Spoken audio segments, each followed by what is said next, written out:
तो स्वागत है आप सभी का हमारे इस YouTube चैनल पाठ्यकला पे।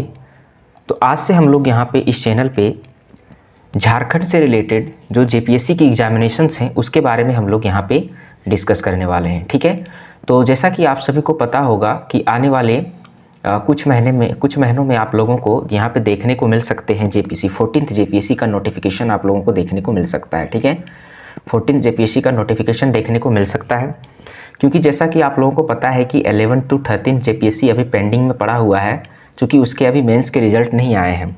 ठीक है, तो इसके आने के बाद आपको 10 से 15 दिन में आपको देखने को मिल सकते हैं इसके रिजल्ट, और उसके बाद आपको 14th जेपीएससी की एग्जामिनेशंस बहुत ही कम समय में आपको उसकी नोटिफिकेशन देखने को मिल सकते हैं। ठीक है, यानी कि आप लोग बेसिकली बात करें तो यहाँ पे हम लोग देख सकते हैं कि 2 से 3 महीने के अंदर हमारा जेपीएससी पीटी 2025 यानी कि 14th जेपीएससी होने वाला है। ठीक है, तो ऐसे में हम लोग यहाँ पे क्या करें कि जेपीएससी की एग्जामिनेशंस को हम लोग क्वालिफाई करें। क्या हमारा स्मार्ट वर्क हो, है ना, क्या हमारा स्मार्ट वर्क हो, क्या हमारी स्ट्रेटजी हो, जिससे हम लोग क्या कर सकें, आसानी से जेपीएससी के एग्जामिनेशंस को यहाँ पे क्वालिफाई कर सकें। तो इस चैनल पे आप लोगों को 14th जेपीएससी से संबंधित यानी कि जेपीएससी से संबंधित और जीएसएससी और झारखंड के तमाम एग्जामिनेशंस की तैयारी बहुत ही सटीक रणनीति के साथ और स्मार्ट स्ट्रेटजी के साथ आप लोगों को करवाया जाएगा। ठीक है, तो हमारे इस चैनल से आप लोग जुड़े रहें और सारे मटेरियल आप लोगों को फ्री में उपलब्ध करवाए जाएंगे। तो आज बेसिकली हम लोग जेपीएससी की बात करेंगे कि जेपीएससी की पीटी की हम लोग बात करेंगे, है ना, कि जेपीएससी पीटी हम लोग कैसे क्वालिफाई करेंगे। और जैसा कि मैं अपने बारे में बता दूँ तो मेरा नाम कुंदन है ना, मेरा नाम कुंदन है, और मैंने 11 to 13 जेपीएससी में पीटी को क्वालिफाई किया था और उसके बाद मेंस भी दिया है, जिसका रिजल्ट अभी पेंडिंग में है। ठीक है, तो मैं बताऊंगा कि कैसे मैंने लगभग एक महीने में कैसे मैंने पूरी पीटी को तैयार किया और मेरा जो क्या स्ट्रेटजी रहा कि मैं सटीक तरीके से पीटी को क्वालिफाई कर पाया। ठीक है, तो मैं उसी पे आज हम लोग बात करने वाले हैं। तो हमारे इस चैनल से आप लोग जुड़े रहें। तो हम लोग यहाँ पे बहुत सारी चीज़ें आज डिस्कस करने वाले हैं। सटीक रणनीति के बारे में हम लोग बताएंगे कि क्या करें कि जेपीएससी 100% गारंटेड, है ना, 100% जेपीएससी पीटी आप लोग क्वालिफाई कर सकते हैं यहाँ से, है ना, हमारे इस चैनल से जुड़े रहने से, क्योंकि हम लोग यहाँ पे सारे मटेरियल फ्री में प्रोवाइड करवाएंगे। और तो और किसी भी तरह की दूसरे अदर्स चैनल्स में जाने की आप लोगों को कोई ज़रूरत नहीं है, और वही चीज़ें आप लोगों को यहाँ पे बताई जाएगी जो एग्जामिनेशंस में डायरेक्ट देखने को मिलेंगे। ठीक है, तो हमारे इस चैनल से जुड़े रहें, और ना केवल जेपीएससी बल्कि और भी बहुत सारे एग्जामिनेशंस जो अभी झारखंड में आने वाले हैं, चाहे झारखंड एसआई दरोगा की बात करें, चाहे हम लोग जेएसएससी से रिलेटेड तमाम एग्जामिनेशंस की बात करें, चाहे हम लोग अभी बात करें एक्साइज कांस्टेबल की, है ना, एक्साइज कांस्टेबल की बात करें, झारखंड पुलिस की बात करें, तो ये सारे एग्जामिनेशंस की तैयारी आपको इसी एक प्लेटफॉर्म पे देखने को मिलेगी। लेकिन आज की जो हमारी ये वीडियो है ये बेसिकली जेपीएससी से रिलेटेड वीडियो है, जिसमें हम लोग 14th जेपीएससी के पीटी के स्ट्रेटजी के बारे में हम लोग देखेंगे कि प्रीलिम्स कैसे हम लोग क्वालिफाई करेंगे। ठीक है, और मेंस के लिए हम लोग जो स्ट्रेटजी होगी हमारी उसकी हम अलग से वीडियो बनाएंगे। तो मैं बताऊंगा यहाँ पे कि कैसे मैंने क्या किया जो क्वालिफाई किया। ठीक है, तो सबसे पहले यहाँ पे आप देख सकते हैं कि मैंने यहाँ पे लिखा है कि 14th जेपीएससी जो 11 to 13 जेपीएससी जो हुआ था उसमें मैंने क्या किया था, मैंने मात्र 30 दिनों में पीटी की तैयारी करी थी। ठीक है, उससे पहले मैंने झारखंड के बारे में बहुत कुछ पढ़ा नहीं था। ठीक है, लेकिन मैंने एक स्मार्ट वर्क के तहत एक स्ट्रेटजी बनाई और वो स्ट्रेटजी काफ़ी कारगर सिद्ध हुआ। तो मैं आप लोगों को बताऊंगा। तो सबसे पहले मैं बता देता हूं कि मैंने क्या किया था। ठीक है, तो हमारे पास जो मेरे पास था, तो मैंने देखा कि मेरे पास 2 स्ट्रेटजी होती है कि मैं सबसे पहले पीवाईक्यू और सिलेबस, है ना, पीवाईक्यू और सिलेबस, ये 2 चीज़ को मैंने उठाया, जिसको अभी हम लोग डिस्कस करेंगे यहाँ पे। तो पीवाईक्यू और सिलेबस को उठाने से क्या हुआ कि सबसे पहले हम लोग यहाँ पे देखें सिलेबस को। तो सिलेबस को हम लोगों ने देखा तो हमें पता चला कि किस तरीके की चीज़ें, किस तरह के क्वेश्चंस और कहाँ से पूछे जा रहे हैं। ठीक है, उसके बाद हमने यहाँ पे पीवाईक्यू देखा और उससे मैंने अंदाज़ा लगाया कि कैसे और कौन सी टॉपिक्स ज़्यादा आ रहे हैं और किसको ज़्यादा फोकस करना है। ठीक है, तो यहाँ से मुझे पता चला कि झारखंड के जो जेपीएससी की एग्जामिनेशंस हैं, तो उसमें जैसे कि एक बार मैं बता दूं आप लोगों को कि जेपीएससी जब हम पीटी की बात करते हैं, है ना, जब हम पीटी की बात करते हैं तो इसमें आपका 2 पेपर होता है ना। एक आपका होता है पेपर 1, ठीक है, एक आपका पेपर 1 होता है और एक आपका होता है पेपर 2, ठीक है। तो पेपर 1 जो होता है वो आपका जनरल स्टडीज़ का होता है ना, और पेपर 2 जो होता है वो भी जनरल स्टडीज़ का होता है, लेकिन इसमें आपके सारे क्वेश्चन झारखंड जीके के होते हैं ना, झारखंड जीएस से रिलेटेड होते हैं। यानी कि आपको यहाँ पे 100 का 100 क्वेश्चन जो होंगे वो केवल पेपर 2 में झारखंड जीएस से रिलेटेड होंगे, और पेपर 1 में जो होंगे 100 के 100 क्वेश्चन जो आपको होंगे वो जीएस से रिलेटेड होंगे, जिसमें आपके हिस्ट्री, पॉलिटी, इकोनॉमी और करंट अफेयर और भी बहुत सारे टॉपिक्स यहाँ पे दिए गए हैं, जिसको अभी हम लोग देखेंगे, है ना। तो देख सकते हैं कि पीटी में 2 पेपर है। तो मैंने ये देखा कि पेपर 2 जो है हमारा, वो पेपर 2 झारखंड का पेपर है, जिसमें टोटल 100 क्वेश्चन आते हैं झारखंड से। और झारखंड का सबसे बड़ी खूबी क्या है कि यहाँ पे आपको मटेरियल का अभाव नहीं है यहाँ पे, है ना, और बहुत सारा मटेरियल भी नहीं है। तो बहुत कम मटेरियल में आप लोग अगर पढ़ेंगे तो 100 का 100 क्वेश्चन आप लोगों का पूरी अच्छे तरीके से तैयार हो जाएगा। तो अभी हम लोग देखेंगे कि कौन सा वो मटेरियल है जिसको पढ़ने से हमारा 100 का 100 क्वेश्चन फुली प्रिपेयर्ड हो जाएगा, और हम लोग गारंटेड हो जाएंगे कि प्रीलिम्स हमारा नहीं रुकेगा, है ना। तो वो चीज़ें हैं। तो फिर पीवाईक्यू और सिलेबस को हम लोगों ने देखा, उसके बाद उसी के थ्रू हमने एक स्ट्रेटजी बनाई, और जिसे मैंने मात्र 30 दिनों के अंदर, मैंने, विश्वास कीजिएगा कि मैंने पीटी को क्वालिफाई किया और मेंस भी दिए, ठीक है। तो अभी हम लोग एक एक करके सारी स्ट्रेटजी को देखेंगे। तो सबसे पहले मैं बता दूं, अभी हम लोग देख लेते हैं कि सबसे पहले स्ट्रेटजी के बारे में।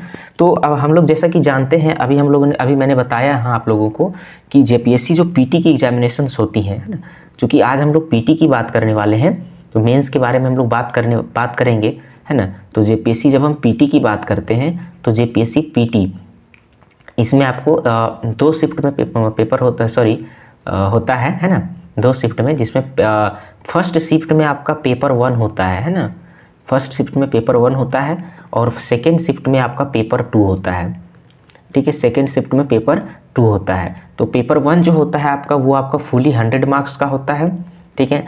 100 क्वेश्चंस होते हैं और 200 मार्क्स के होते हैं, और ये भी आपका 100 क्वेश्चंस होते हैं इसमें भी, और ये भी आपका 200 मार्क्स के होते हैं, ठीक है। तो पेपर 1 और पेपर 2, लेकिन पेपर 2 क्या होता है, वो आपका टोटल पेपर 2 जो होता है वो आपका जेपीएससी से रिलेटेड होता है ना, झारखंड जीएस से रिलेटेड होता है। यानी कि आपको यहाँ पे झारखंड के क्वेश्चन 100 के 100 क्वेश्चन झारखंड का देखने को मिलेंगे आपको, झारखंड जीएस, है ना। इसमें 100 के 100 क्वेश्चन झारखंड जीएस को देखने को मिलेंगे। और ये जो पेपर 1 है, इसमें भी एक कमाल की बात ये है कि पेपर 1 में भी आपको 2 पार्ट देखने को मिलेंगे, जिसमें 90 क्वेश्चन आपको जो होंगे वो आपका history, geography, polity, current affair और भी ह्यूमन राइट से रिलेटेड कुछ पॉइंट्स हैं, वो सब सारे क्वेश्चन होंगे। और यहाँ भी आपको 10 क्वेश्चन जो देखने को मिलेंगे वो भी आपको झारखंड जीएस से देखने को मिलेंगे। तो यानी कि ओवरऑल हम लोग देख सकते हैं कि झारखंड पीटी में 110 क्वेश्चंस ऐसा आता है जो आपका क्या है, झारखंड जीएस से रिलेटेड है, ठीक है, झारखंड जीएस से रिलेटेड है। तो आप लोग यहीं से अनुमान लगा सकते हैं कि किस तरीके से झारखंड जीएस का कितना ज़्यादा इंपॉर्टेंस यहाँ पे देखने को मिलता है झारखंड पीटी एग्जामिनेशंस में, है ना, जेपीएससी के एग्जामिनेशंस में 110 क्वेश्चंस आपका फुली वेटेज है जो झारखंड जीएस से रिलेटेड है, ठीक है। तो अब हम लोग देखते हैं कि इसके बारे में क्या करें हम लोग, है ना, जो हमारा क्वालिफाई हो जाए। तो जैसा कि आप लोगों को पता चलता है कि यहाँ देखिए पेपर 1 जो है आपका, जिसमें जनरल स्टडीज 1 है, 2 घंटे का होता है, 200 मार्क्स का होता है, यानी कि टोटल 100 क्वेश्चन होते हैं, और सभी क्वेश्चंस आपके 2 मार्क्स के होते हैं। पेपर 2 आपका जो सेकेंड शिफ्ट में होता है, जनरल स्टडीज 2 पेपर 2 घंटे का है, ये भी 200 मार्क्स का होता है, ठीक है। उसके बाद अगर हम लोग बात करें सिलेबस की, अब हम लोग थोड़ा सा देख लेते हैं कि सिलेबस क्या है इसका, है ना। तो सिलेबस के बारे में हम लोग पहले थोड़ा डिस्कस करते हैं। तो देखिए सिलेबस भी इसका कितना अच्छा डिफाइन किया गया है। आप जब इसका सिलेबस देखेंगे तो आपको लगेगा कि यार इतना अच्छा एक एक चीज़ को डिफाइन करके दिया गया है। तो देखिए हम जनरल स्टडीज 1 के बारे में हम लोग बात करते हैं, ठीक है, जो जिसमें आपको अभी हम लोगों ने बताया कि इसमें सारे पेपर आ जाएंगे, है ना। तो देखिए 2 घंटे टाइम आपका होगा इस पेपर का, ठीक है। जनरल स्टडीज 1 की बात करेंगे तो ये ऑफिशियल साइट से सिलेबस डाउनलोड की गई है। तो टोटल मार्क्स आपका यहाँ पे 200 मार्क्स का है, ठीक है। 2 घंटे का टाइम पेपर है ये आपका, 100 ऑब्जेक्टिव टाइप होंगे, जिसमें प्रत्येक का 2 मार्क्स होगा, ठीक है। तो पहला सेक्शन आपका होगा हिस्ट्री ऑफ इंडिया से।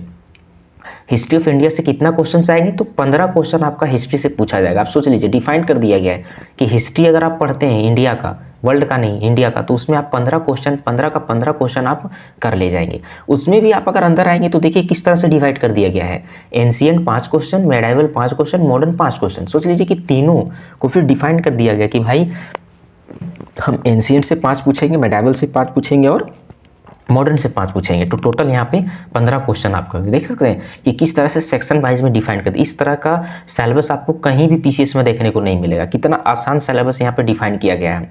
उसके बाद आप देख सकते हैं सेकंड में दिया है जियोग्राफी ऑफ इंडिया। इससे आपका जियोग्राफी ऑफ इंडिया से टोटल 10 क्वेश्चन पूछे जाएंगे, ठीक है। तो यहाँ पे देख सकते हैं ज़्यादा वेटेज आपका हिस्ट्री का है। फिर जियोग्राफी से आपका टोटल 10 क्वेश्चन पूछे जाएंगे, जिसमें जनरल जियोग्राफी से 3 क्वेश्चन होगा, है ना। ये भी डिफाइन कर दिया गया। जनरल जियोग्राफी का मतलब वही है आपका सिंपल भौगोलिक स्थिति के बारे में सारी चीज़ें पूछी जाएगी। फिजिकल जियोग्राफी से 3 क्वेश्चन, इकोनॉमिकल जियोग्राफी से 2 क्वेश्चन और सोशल एंड डेमोग्राफिक जियोग्राफी से 2 क्वेश्चन। तो आप लोग हड़बड़ाए नहीं, मैं सारे एक एक पॉइंट पे सारे आप लोगों को कंटेंट करवाऊंगा, सारा नोट्स अवेलेबल कराऊंगा और सारा हम लोग यहाँ पे डिस्कस करेंगे, ठीक है। तो सेकंड में जियोग्राफी ऑफ इंडिया। और उसी तरह अगर सेक्शन सी में देखें हम लोग पेपर 1 का, तो इंडियन पॉलिटी एंड गवर्नेंस, इसमें भी आपको टोटल 10 क्वेश्चंस देखने को मिलेंगे। यानी कि यहाँ से भी आपका 10 क्वेश्चन पूछा जाएगा, जिसमें कॉन्स्टिट्यूशन ऑफ इंडिया से 4 question, public administration and good governance से 4 क्वेश्चन, डिसेंट्रलाइजेशन यानी कि पंचायत और म्यूनसिपलिटी से 2 क्वेश्चन आएंगे।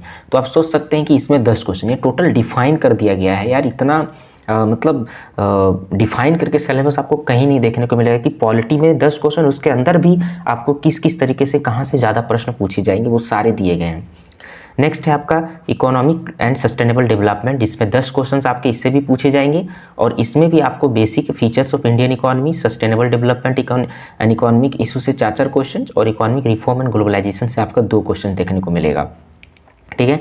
अब हम लोग बात करते हैं नेक्स्ट आपका सेक्शन ई में साइंस एंड टेक्नोलॉजी से पूछा जाएगा, जिसमें जनरल साइंस से 6 क्वेश्चंस और इसमें टोटल 15 क्वेश्चन पूछे जाएंगे साइंस से, ठीक है। और इसमें जनरल साइंस से आपके 6 क्वेश्चन और एग्रीकल्चर और टेक्नोलॉजी से 6 क्वेश्चन, इंफॉर्मेशन कम्युनिकेशन और टेक्नोलॉजी ICT यानी कंप्यूटर से रिलेटेड ये आपका 3 क्वेश्चन पूछा जाएगा। तो इसमें भी आपका देखिए डिफाइन कर दिया गया है, ठीक है। जनरल साइंस में भी आप अगर बायोलॉजी से देखेंगे तो उससे ज़्यादा क्वेश्चन आता है, मैं बताऊंगा आगे कि कैसे किसको ज़्यादा फोकस करना है। नेक्स्ट है आपका देखिए झारखंड स्पेसिफिक क्वेश्चन। देखिए मैंने बोला था ना कि पेपर 1 में भी आपका 10 क्वेश्चन जो होगा वो झारखंड स्पेसिफिक होगा। तो यहाँ पे देखिए इसमें क्या पढ़ना है, general awareness of history, society, culture and heritage, Jharkhand के बारे में आप लोगों को पढ़ना है। इसमें भी आपको 10 क्वेश्चन झारखंड के देखने को मिल जाएंगे। पेपर 2 को आप पढ़ेंगे तो आप आसानी से 7 से 8 क्वेश्चन ले जाएंगे आसानी से, इसके लिए कुछ अलग पढ़ने की जरूरत है ही नहीं, ठीक है। और नेक्स्ट आपका हो जाएगा वो हो जाएगा national and international current affair, जो आपका 15 क्वेश्चन पूछा जाएगा और इसके लिए मात्र एक सोर्स हम बताएंगे आप लोगों को और वहीं से क्वेश्चंस आएगा। ज़्यादा कुछ करने की ज़रूरत नहीं है, कोई लंबी मैराथन, कोई करंट अफेयर की क्लासेस करने की कोई आवश्यकता नहीं है। हम प्रॉपर आपको शॉर्ट नोट्स देंगे और वही करवाएंगे और वहीं से क्वेश्चंस आएगा। और अगर वहाँ से नहीं आया तो जो भी क्वेश्चन आएंगे उसको कोई नहीं कर पाएगा, क्योंकि वो करंट अफेयर का क्वेश्चन अनप्रेडिक्टेबल होता है ना। अगर आपके लिए हार्ड है तो दूसरों के लिए भी हार्ड ही होता है। नेक्स्ट आपका है आपका मिसलेनियस क्वेश्चंस। ये भी आपका क्या है कि इसमें बहुत सारे टॉपिक हैं और इससे आपको 15 क्वेश्चन पूछे जाएंगे, ठीक है। तो कौन कौन टॉपिक है थोड़ा देख लेते हैं हम लोग। इसको हम लोग मिसलेनियस कहते हैं ना। तो ह्यूमन राइट से क्वेश्चन पूछा जाएगा, environment protection, biodiversity, climate change से पूछा जाएगा, अर्बनाइजेशन से, स्पोर्ट्स से, डिजास्टर मैनेजमेंट से, पॉवर्टी एंड अनएम्प्लॉयमेंट से, अवार्ड से, United Nations and other international agency से, ये सारे से पूछे जाएंगे आपको 15 क्वेश्चन। तो आप लोग इसमें से क्या पढ़ना है इसकी आप लोगों को चिंता नहीं करना है। यहाँ पे पूरे सेक्शन से आपको यहाँ मैं आपको सारे टॉपिक को पढ़ाऊंगा, सारे टॉपिक को अच्छे से नोट्स दूंगा और आप लोगों को वही सारे नोट्स से क्वेश्चन पूछे जाएंगे, है ना। तो आप देख सकते हैं कि पेपर 1 जो हमारा सिलेबस है वो टोटल हमारा सेक्शन H तक बटा हुआ है और सारे आपको दे दिए कि देखिए हिस्ट्री से 15 क्वेश्चन, 10 क्वेश्चन जियोग्राफी से, 10 क्वेश्चन आपका पॉलिटी से, गवर्नेंस से, ये सब सारे मिला देंगे टोटल 100 क्वेश्चन आपके देखने को मिल जाएंगे। वो पेपर 1 में टोटल आपको 100 क्वेश्चन देखने को मिल जाएंगे, है ना। तो यहाँ से हमारा 100 क्वेश्चन हो गया, ठीक है। अब हम लोग बात करते हैं किसकी बात करते हैं, अब हम लोग बात करते हैं पेपर 2 की बात करते हैं, ठीक है। तो पेपर 2 में हम लोग देखते हैं क्या है। तो देखिए पेपर 2 की हम लोग बात करते हैं जब, तो पेपर 2 में क्या है कि ये हम लोग जैसे कि बता चुके हैं मैंने आपको बता दिया कि ये झारखंड GS से रिलेटेड है टोटली, ठीक है। तो इसमें क्या है कि इसमें भी आपका 2 घंटा टाइम दिया जाएगा। टोटल 200 मार्क्स के होंगे, 100 वैकल्पिक प्रश्न होंगे, 2 अंकों का होगा।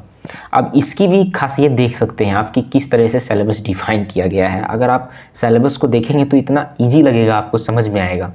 पहला दिखा दिया है कि झारखंड का इतिहास पढ़िए, उससे आपको 8 प्रश्न पूछा जाएगा और प्रत्येक प्रश्न 2 नंबर का होगा, यानी कि टोटल 16 मार्क्स के होंगे आपके।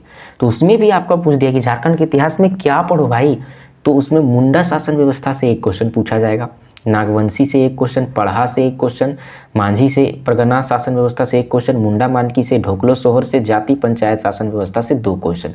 तो इसको भी डिफाइन कर दिया गया और सारे इस पे आपको एकदम क्रिस्पी नोट्स आप लोगों को मैं प्रोवाइड कराऊंगा, हेड नोट्स एकदम सिंपल, इसमें आसानी हो जाएगी, आप लोगों को कोई समस्या का सामना नहीं करना पड़ेगा। तो झारखंड के इतिहास से 8 क्वेश्चन, फिर झारखंड के आंदोलन से संबंधित यहाँ प्रश्न पूछे जाएंगे। कितने प्रश्न, तो भैया 7 क्वेश्चन पूछे जाएंगे। तो टोटल 7 दूनी 14, यानी कि 14 मार्क्स का ये होगा। झारखंड के सदान से एक क्वेश्चन पूछा जाएगा, झारखंड के आदिवासी से एक क्वेश्चन, झारखंड के स्वतंत्रता सेनानी से एक क्वेश्चन, झारखंड की विभूति से 2 क्वेश्चन और झारखंड के आंदोलन और राज्य गठन से 2 क्वेश्चन। तो टेंशन ले, सारे टॉपिक का हम लोग यहाँ पे नोट्स आप लोगों को देंगे, सारे टॉपिक का मैं यहाँ पे कवर करूँगा। नेक्स्ट है कि झारखंड की विशिष्ट पहचान, तो क्या है भैया, 5 प्रश्न इससे पूछा जाएगा। तो 5 दूनी 10 नंबर का ये हो जाएगा।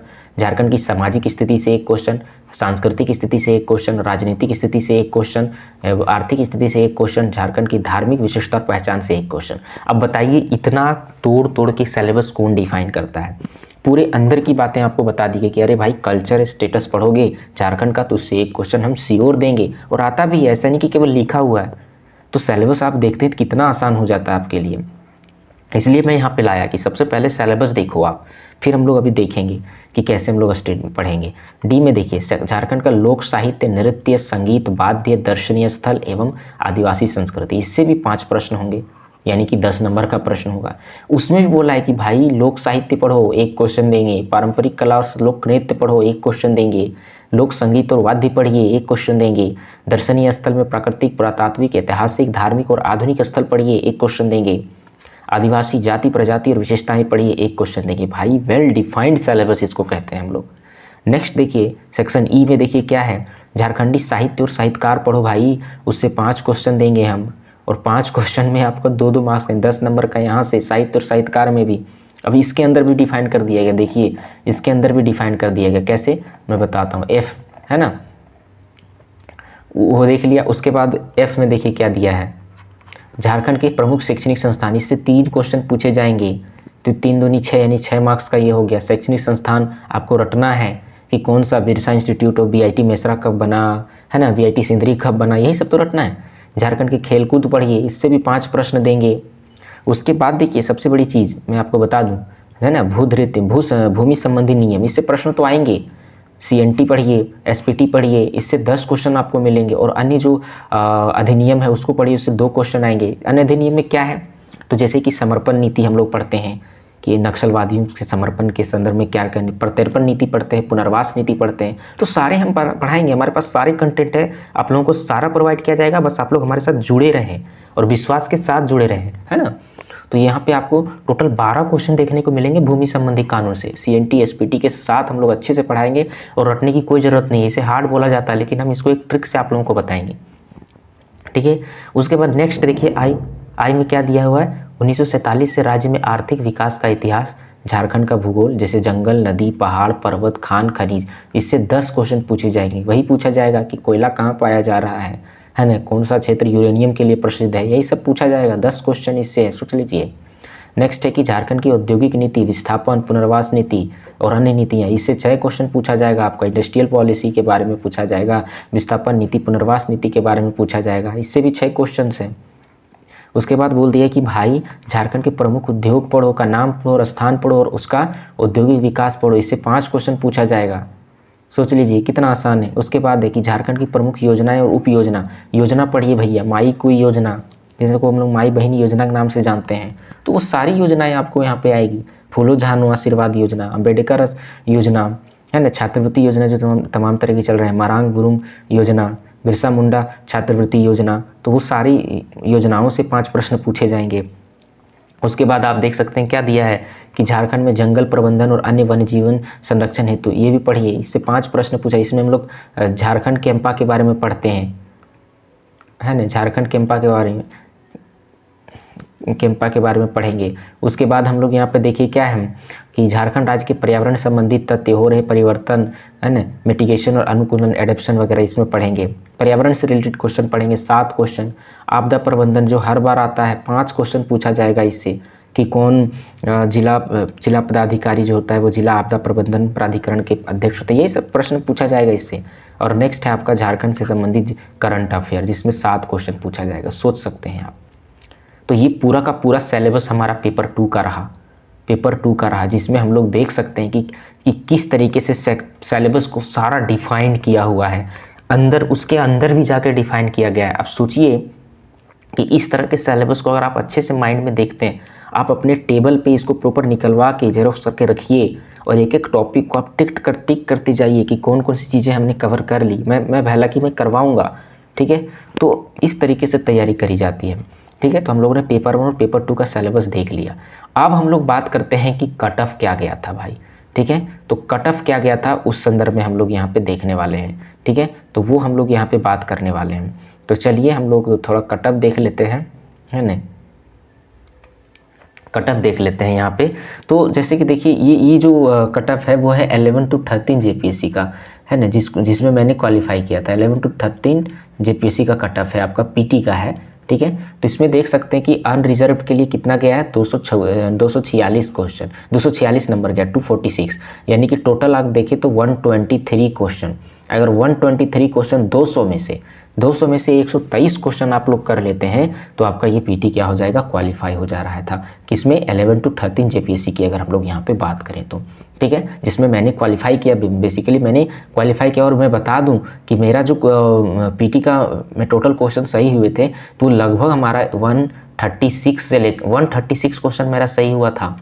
तो 136 क्वेश्चन मैंने अच्छे मार्क्स से क्वालिफाई किए थे इसमें, सोच सकते हैं। तो क्या होगा, और BC1 का देख सकते हैं, हालांकि BC1 का भी उतना ही जाता है, और BC2 का भी, SC का आप देख सकते हैं 236 का, ST का आप देख सकते हैं 246 का, और EWS का भी सेम जाता है हम लोग के साथ, है ना, तो 246, बाकी सारा आप देख सकते हैं। तो ये 11 to 13 जेपीएससी का पीटी कट ऑफ देख सकते हैं, यानी कि आपको 123 क्वेश्चन अगर आप सही कर लिए तो आपका क्या हो रहा है, पीटी क्वालिफाई कर रहा है। कितने में, तो 200 में से 123 क्वेश्चन आपको क्वालिफाई करना है। तो सोचिए अगर हम लोग टारगेट यहाँ पे सेट करके चलते हैं कितना, तो 130 से 135 क्वेश्चन अगर हम लोग टारगेट करके चलते हैं कि 200 में से 130 से 135 क्वेश्चन अगर हम लोग कर लेंगे तो हमारा पीटी हो जाएगा, तो क्यों नहीं क्वालिफाई होगा। और सबसे बड़ी बात, नेगेटिव मार्किंग, इसमें तो नेगेटिव मार्किंग तो रहता ही नहीं है ना। तो नेगेटिव मार्किंग का नहीं है तो आप क्या कर सकते हैं, सारे क्वेश्चंस को आप देख सकते हैं, है ना। तो नेगेटिव मार्किंग का नहीं है तो आप यहाँ पे सारे क्वेश्चन देख सकते हैं पीटी में। ऐसा नहीं कि आप केवल और केवल जितना जानते हैं उतना ही मारो, नहीं भाई, जितना नहीं जानते वो भी मारो, कोई मतलब नहीं है उसका, ठीक है, क्योंकि आपको नेगेटिव मार्किंग यहाँ पे है ही नहीं टोटल आपका, ठीक है। तो इतना क्वेश्चन आप कर लेते हो, 130 से 135 क्वेश्चन टारगेट करोगे तो आपका क्वालिफाई पीटी 110% होना है, इसको कोई नहीं रोक सकता आपका क्वालिफाई होने से, ठीक है। उसके बाद मैं यहाँ ही नहीं, अभी मैं आपको आगे दिखाता हूँ, ठीक है, आगे मैं दिखाता हूँ कि किस तरीके से पीटी आप यहाँ देख सकते हैं। ये जो है, ये जो कट ऑफ है आपका, ये कट ऑफ है, ये कट ऑफ है आपका 7 to 10 जेपीसी का, जो पिछले बार हुआ था 2022 में 7 to 10, है ना, 21 में जो हुआ था 7 to 10 जेपीसी का है। इसमें कितना गया था, 260। तो आप लोग ये नहीं, ये 260 नहीं गया था, बाद में घटा करके इसको 248 भी किया गया था, है ना। यानी कि ओवरऑल देखा जाए तो 124 क्वेश्चन, है ना, 124 क्वेश्चन लगभग गया था पिछले बार भी। यानी कि हमारा जो टारगेट है 130 से 135 क्वेश्चन का, वो अगर हम रखें ना तो हमारा पीटी को रोकने से कोई नहीं रोक सकता। तो 7 to 10 में भी आपका लगभग इतना ही गया था। उसके बाद आगे मैं दिखा दूं आपको, वो 6th जेपीएससी की बात करें, 6th जेपीएससी, ठीक है। तो 6th जेपीएससी में भी आप देख सकते हैं कितना गया था, इसमें भी 248 गया था, यानी कि 124 क्वेश्चन अनरिजर्व। मैं अनरिजर्व की बात कर रहा हूँ, और बाकी कैटेगरी वाले अपने देख लेना, है ना। उसके बाद देखिए, उसके बाद 5th जेपीएससी की अगर हम बात करें, 5th जेपीएससी की बात करें तो उसमें जो पीटी का कट ऑफ गया था, जनरल का गया था 138 नंबर, 119 नंबर, ठीक है, तो वो अलग था। तो अभी हम लोग इतना नहीं देखेंगे, बेसिकली हम लोग याद रखेंगे, कितना याद रखेंगे कि 2024 का जो पीटी हुआ है, ठीक है, उसमें जो पीटी का कट ऑफ था, पीटी का जो कट ऑफ था जनरल का, जनरल को मान के चलेंगे, है ना, बाकी कट ऑफ, बाकी कुछ भी रहे उससे क्या मतलब, 124 क्वेश्चन अगर आपका सही हो रहा है 200 में से, तो आप पीटी क्वालिफाई कर रहे हो। तो यहाँ पे ध्यान रखिए, हमारा जो टारगेट रहना चाहिए 130 से 135 क्वेश्चन अगर टारगेट हम लेकर चलते हैं तो हमारा क्या हो जाएगा, पीटी क्वालिफाई करने से कोई नहीं रोक सकता। और पॉजिटिव पॉइंट है कि नेगेटिव मार्किंग नहीं होता है, तो सारे के सारे क्वेश्चन हम लोग यहाँ पे अटेम्प्ट करेंगे इसको, ठीक है। तो ये चीज़ हमारा स्ट्रेटजी होना चाहिए। नेक्स्ट अगर हम लोग बात करें, उसके बाद आप देखिए हम लोग यहाँ पे एनालाइज करते हैं आपका, ठीक है। तो जो 2024 का जो पेपर आया था 11 to 13 जेपीएससी से, यानी कि 2003 से लेकर के 2024 तक के सारे सेक्शन में देखिए ये पेपर 1 का है कि कैसा क्वेश्चन, किससे ज़्यादा कितना क्वेश्चन आया था। हालांकि उसमें डिफाइन कर चुका है ना कि कितना कितना क्वेश्चन आएगा। तो देखिए प्राचीन भारत की बात करें तो यहाँ पे आपका 2024 में 5 क्वेश्चन, मेडावल से भी 5 क्वेश्चन आया था और आधुनिक से 4 क्वेश्चन आया था 24 में, है ना 2024 में। भूगोल से देखिए यहाँ पे आपका 8 क्वेश्चन आया था, सामान्य भूगोल से ज़्यादा वेटेज है इसका, ठीक है। उसके बाद देखिए भौतिक भूगोल से 5 क्वेश्चन आए थे। इस तरह से देख सकते हैं कि किस तरह से क्वेश्चन ज़्यादा पूछे जा रहे हैं, ठीक है। तो यहाँ पे आप इसको भी देख सकते हैं कि क्रम वाइज करके अपने से कि कौन सा पॉइंट से ज़्यादा प्रश्न पूछे जा रहे हैं, किससे नहीं पूछे जा रहे हैं, है ना। तो ये सब चीज़ें। उसके बाद यहाँ पे पेपर 2 का भी आप देख सकते हैं। पेपर 2 में भी आप देखिए सबसे ज़्यादा वेटेज रहा झारखंड की लोक संस्कृति, नृत्य, वाद्य यंत्र, ये सब कल्चर का ज़्यादा वेटेज रहा, 10 क्वेश्चन पूछा गया, ठीक है। उसके बाद CNT SPT से भी 10 क्वेश्चन 10 का 10 पूछा गया। उसके बाद अगर हम बात करें तो आपका ये इकॉनमी, झारखंड की इकॉनमी लगभग से 8 क्वेश्चन पूछा गया और इसमें भी आपका जल जंगल प्रबंधन से 8 क्वेश्चन पूछा गया। यानी कि ये सारे आप देख सकते हैं कि कैसे किससे कौन क्वेश्चन कितना वेटेज किसका रहा। तो यहाँ से हम लोग क्या समझते हैं कि कौन सी टॉपिक हम लोगों को पढ़ना है, ये सब एनालिसिस हमें देखना चाहिए कि कौन सा टॉपिक का ज़्यादा वेटेज है, कौन सा ज़्यादा पूछा जा रहा है ना। तो ये सब चीज़ें हम लोगों ने आप अभी मैंने डिस्कस करी। तो इतने सारी चीज़ों का निष्कर्ष निकल करके क्या आता है, सिलेबस भी हम लोगों ने देखा, ठीक है। तो निष्कर्ष क्या निकल के आता है, हम लोग यहाँ पे कैसे स्ट्रेटजी बनाएंगे। तो इसलिए मैंने बताया कि मैंने क्या किया, जो मात्र 30 दिन में हमारा पीटी क्वालिफाई हुआ था, ठीक है। अब हम लोग यहाँ पे बात करने वाले हैं कि आप क्या करना है, आपको क्या करना है। तो सबसे पहली बात है कि आप जो है ना पुरानी जो स्ट्रेटजी स्मार्ट वर्क करना, स्मार्ट वर्क जो है स्मार्ट वर्क को चूज करिए। यानी कि हमारा जो स्टडी होगा वो प्रोडक्टिविटी होगा, प्रोडक्टिव स्टडी होना चाहिए, ठीक है। यानी कि कम समय में कम मटेरियल के साथ। उसके बाद देखिए क्या है कि आप मटेरियल को लेस रखो भाई, लेस मटेरियल। जितना कम मटेरियल आपके पास होगा ना आपके हाथों में, आप विश्वास करो कि आप उतना ज़्यादा सक्सेस के करीब हो पाओगे, ठीक है। जितना कम मटेरियल आपके पास होगा आप उतना ज़्यादा सक्सेस के करीब हो पाओगे। तो लेस मटेरियल आपको रखना है। उसके बाद आपको क्या करना है, तो आपको करना क्या है, आप लोग इसको नोट कर सकते हैं एक कॉपी में। करना क्या है, तो स्मार्ट वर्क करना है आपको, ठीक है। और लेस मटेरियल आपके हाथों में होना चाहिए, कम से कम मटेरियल आपके हाथों में होना चाहिए। उसी को बार बार रिवीजन करना है आपको। रिवीजन जितना कर सकते हैं आप लोग, ठीक है। तो रिवीजन जितना कर सकते हैं रिवीजन। उसके बाद PYQ पर पूरा भरोसा करना है आप लोगों को। PYQ सारे एग्जामिनेशन, ऑल झारखंड एग्जामिनेशंस के जो भी PYQ आपके पास हैं उसको सारे को PYQ को देखिए, चाहे वो JSSC कराया हो चाहे JPSC कराया हो। तो यहाँ पे मैं इसको पूरा करवाऊंगा, आप लोग टेंशन ना लें, ठीक है। उसके बाद आप लोग क्या करना है, ज़्यादा से ज़्यादा प्रैक्टिस करना है, ज़्यादा से ज़्यादा प्रैक्टिस MCQ करना है। कैसे करेंगे, तो टेस्ट सीरीज लगा के करना है, ठीक है। तो ये चीज़ आप लोगों को करना है। सबसे पहले स्मार्ट वर्क करना है। स्मार्ट वर्क कैसे होगा वो मैं बताऊंगा आप लोगों को, ठीक है। उसके बाद लेस मटेरियल ज़्यादा भरोसा नहीं करना है कि भाई हम उड़ान भी पढ़ लेंगे और भी पढ़ लेंगे और भी पढ़ लेंगे, कुछ नहीं। एक मटेरियल, ओनली वन सोर्स और मल्टीपल रिवाइज। एक सोर्स को बार बार रिवाइज करना है, ठीक है। तो एक सोर्स एकदम लेस मटेरियल, कम से कम मटेरियल रखिए कि हाथों में आपके पास मटेरियल होना चाहिए। इतना हो जाए कि आप उसको 5-6 घंटे में पूरा पीटी को रिवाइज कर जाओ, ठीक है। रिवीजन आपका प्रॉपर डेली होना चाहिए, ठीक है। और PYQ जितने सारे किए गए हैं सारी PYQ को आप लोग सॉल्व करना है। सारा PYQ का आपके पास नोट्स होना चाहिए, सारा PYQ आपके माइंड में होना चाहिए, क्योंकि बहुत सारे PYQ रिपीट होते हैं और मैं बताऊंगा। उसके बाद प्रैक्टिस करना है, टेस्ट लगाना है ज़्यादा से ज़्यादा, ठीक है। तो ये सब सारी चीज़ें आपको अभी करना है, मतलब आपको करना है, आपकी स्ट्रेटजी होनी चाहिए ये सब, ठीक है। तो इसको आप लोग नोट करके रख लें कि क्या करना है आपको, ठीक है। उसके बाद हम बताते हैं आपको कि क्या पढ़ना है, ठीक है। सोर्स क्या है हमारा, कि हम लोग कैसे पढ़ेंगे। तो ये जो सबसे बड़ा सवाल है कि क्या पढ़ना है, ये ज़्यादा पूछा जाता है कि भाई पढ़ना क्या है।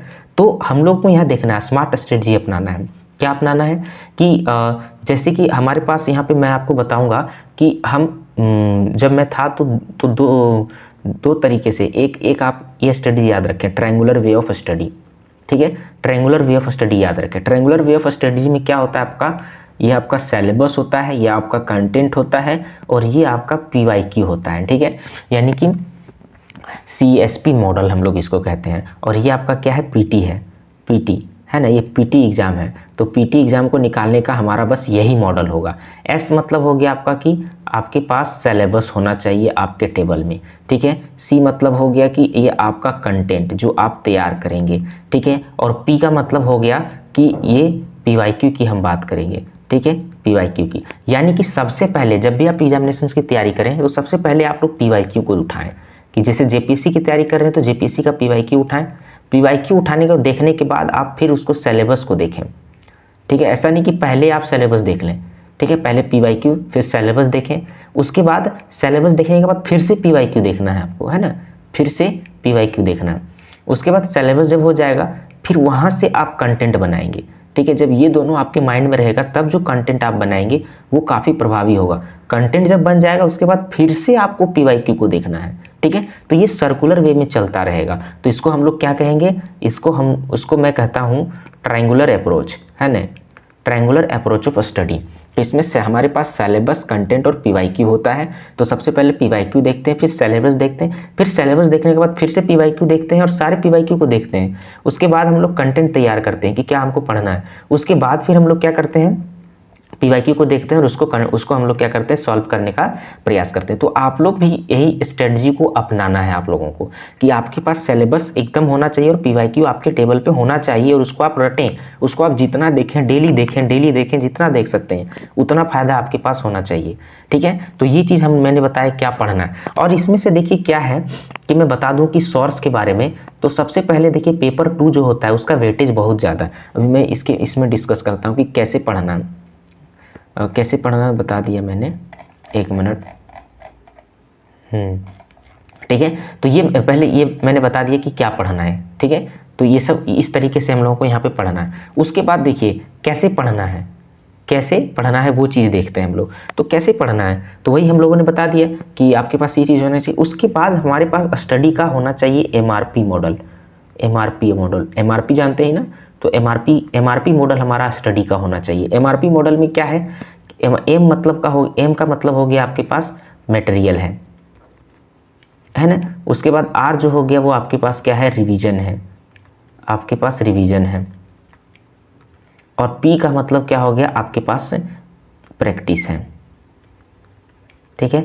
तो ये MRP मॉडल याद रखना है। मटेरियल क्या है, और ये जो मटेरियल है वो क्या है, मटेरियल लेस है, कम से कम मटेरियल है। रिवीजन मोर होना चाहिए, प्रैक्टिस मोर होना चाहिए। तो ये MRP मॉडल ऑफ स्ट्रेटजी होता है जिसको मैंने अपनाया, जिसमें क्या है कि कम से कम मटेरियल होना चाहिए, रिवीजन ज़्यादा से ज़्यादा होना चाहिए, प्रैक्टिस ज़्यादा से ज़्यादा होना चाहिए। तो इस तरीके से हम लोग डिफाइन करेंगे और इस तरीके से हम लोगों को पढ़ना होगा, ठीक है। तो MRP मॉडल ऑफ स्ट्रेटजी आप लोग याद रखें कि कैसे आपको कैसे पढ़ना है, ठीक है। उसके बाद देखिए, उसके बाद मैं अभी मैं बता देता हूँ कि नोट्स कैसे बनाना है ना। सबसे बड़ी चीज़ ये होता है, तो नोट्स कैसे बनाना है। तो देखिए जैसा कि हम लोग जानते हैं कि सबसे ज़्यादा वेटेज हमारे पास किसका है, तो सबसे ज़्यादा वेटेज है हमारे पास झारखंड GS का, ठीक है। झारखंड GS का टोटल कितना है, टोटल 110 क्वेश्चन है हमारे पेपर 1 और पेपर 2 दोनों मिला के टोटल 110 क्वेश्चन है। तो झारखंड GS पे ज़्यादा फोकस करेंगे, ठीक है। इसको हम लोग ज़्यादा टाइम देंगे। और इसको पढ़ने के लिए क्या हम एकमात्र सोर्स में आप लोगों को बताता हूँ, आप लोग विश्वास करें चाहे ना करें, जिसको मैंने फॉलो किया है मैं आपको बताता हूँ एकमात्र सोर्स, और वही आप लोगों को करना है, चाहे दुनिया कुछ भी करवा दे आप लोगों को। अगर आप एक बार विश्वास नहीं करेंगे तो फिर आप भटकते रह जाएंगे, है ना। तो एकमात्र सोर्स जो आप लोगों को करना है वो है आपका उड़ान IAS का जो बुक, अरुण सर का जो बुक है उड़ान IAS का, ठीक है। वो एक तरीके से नोट्स ही है, ठीक है, नोट्स ही है। तो वही उड़ान IAS का बुक आप लोगों को पढ़ना है, उसके अलावा और कुछ नहीं करना है, ठीक है। उसके बाद एक अलग से सिर्फ आपको करना है झारखंड का करंट अफेयर, ठीक है, उसको मैं करवाऊंगा, अभी हम लोग सारे देखेंगे, ठीक है।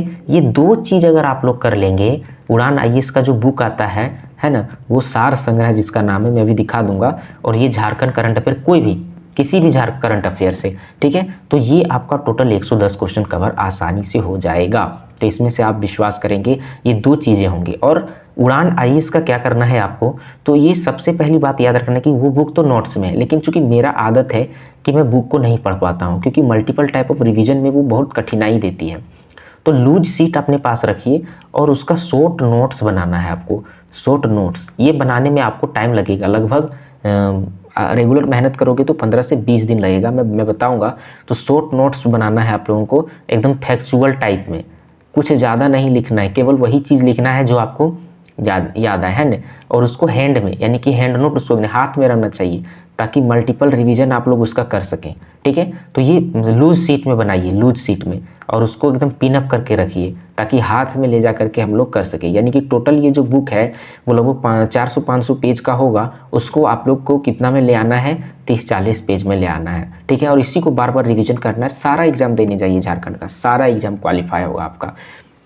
झारखंड करंट अफेयर का कोई भी आप एक मैगजीन उठा लीजिए जो आपको मार्केट में देखने को मिल जाएगा, तो वहाँ से ये बन जाइए। तो नोट्स हमेशा कोशिश कीजिए कि एकदम लूज सीट में बनाइए, है ना, और उसको हाथ में रखना चाहिए, पिन अप करके रखिए ताकि उसको कभी भी पलट करके रिवीजन कर सकें, क्योंकि सारे फैक्चुअल चीज़ें हैं। और एकदम वन लाइनर लिखिए। वन लाइनर लिखने का मतलब कैसे, जैसे कि अगर पूछा जाए कि झारखंड की जनसंख्या कितनी है, ठीक है, तो डायरेक्ट झारखंड की जनसंख्या, ऐसे जनसंख्या कितना, तो 3 करोड़, है ना, जितना भी है इतना इतना, बस वही लिख दीजिए, जनसंख्या इतना, लिंगानुपात इतना, सबसे बड़ा जिला तो ऐसे लिख देना, है ना, पश्चिमी सिंह, इस तरह से।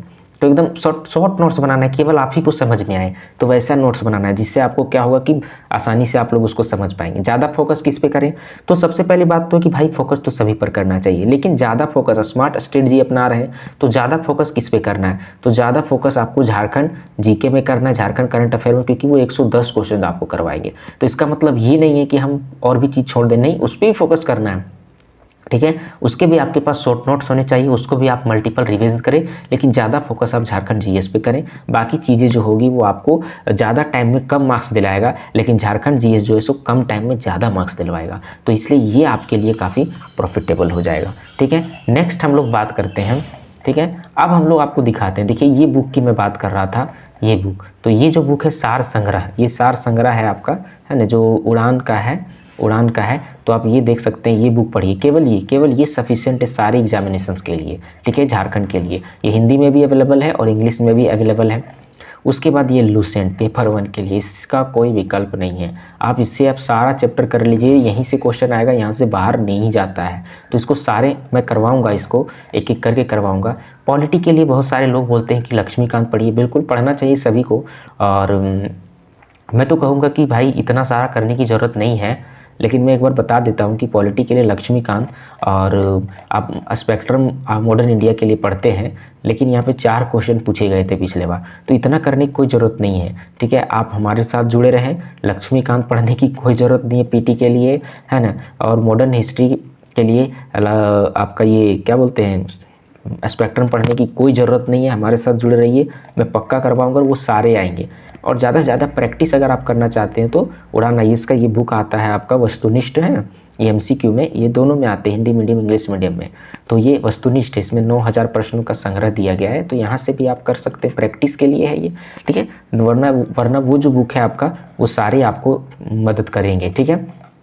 तो आज हम लोग जो बेसिकली बात किए हैं वो इन्हीं सब चीज़ों पे बात किए हैं। तो मैं आप लोगों से यही कहना चाहूँगा कि हमारे इस चैनल से आप लोग जुड़े रहें, और यहाँ पे जो चीज़ें हम लोग यहाँ पे बताएंगे कंटेंट, वो कंटेंट कहीं ना कहीं एकदम प्रभावी होगा, विश्वास करें, है ना।